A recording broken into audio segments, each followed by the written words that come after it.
ഇനി നമ്മൾ മറ്റൊരു വാർത്തയിലേക്ക് പോയാൽ നാഷണൽ ഹെറാൾഡ് കേസിൽ സ്വത്തുക്കൾ കണ്ടുകെട്ടിയതിന്റെ തുടർ നടപടികൾ ആരംഭിച്ച എൻഫോഴ്സ്മെന്റ് ഡയറക്ടറേറ്റ് കണ്ടുകെട്ടിയ അസോസിയേറ്റഡ് ജേർണൽ ലിമിറ്റഡിന്റെ കെട്ടിടത്തിൽ പ്രവർത്തിക്കുന്ന മറ്റു സ്ഥാപനങ്ങൾക്ക് ഇ നോട്ടീസ്. സ്ഥാപനങ്ങൾ ഒഴിഞ്ഞു നൽകുകയോ അതല്ലെങ്കിൽ വാടക നൽകുകയോ വേണമെന്നാവശ്യപ്പെട്ടാണ് നോട്ടീസ്. വിവരങ്ങളുമായി ഡൽഹിയിൽ നിന്ന് ചേരുന്നത് ആർ അച്യുതനാണ്. Achuthan, good evening. ഈ നോട്ടീസിൽ എന്തൊക്കെ കാര്യങ്ങളാണ് പറയുന്നത്? Good evening Christina. ഈ നാഷണൽ ഹെറാൾഡ് കേസിലാണ് ഈ സ്വത്തുക്കൾ കണ്ടുകെട്ടിയതിലെ ഇപ്പോൾ തുടർ നടപടികൾ ഇഡിയുടെ ഭാഗത്തു നിന്ന് ആരംഭിച്ചിരിക്കുന്നത്. ഈ 2023 ഈ ഇതുമായി ബന്ധപ്പെട്ട ഈ അസോസിയേറ്റ് ജേർണൽ ലിമിറ്റഡിന്റെ ഏതാണ്ട് 700 കോടിയിലധികം വരുന്ന സ്വത്ത് വകകൾ ഇഡി കണ്ടെത്തുന്നത്. അതിനുശേഷം ഇതിന്റെ മറ്റ് പ്രക്രിയകളെല്ലാം പൂർത്തിയായി ഇപ്പോൾ ഇതിന്റെ തുടർ നടപടികൾ ഇഡി ആരംഭിച്ചിരിക്കുകയാണ്.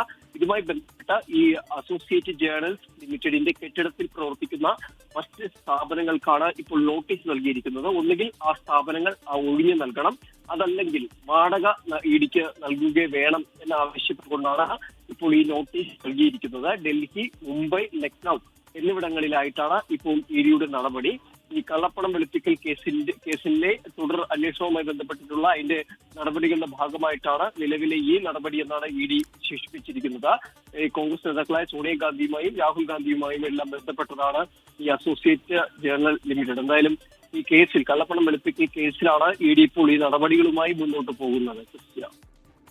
ശരി, വിവരങ്ങൾ നൽകുകയായിരുന്നു ഡൽഹിയിൽ നിന്ന് ആർ അച്യുതൻ.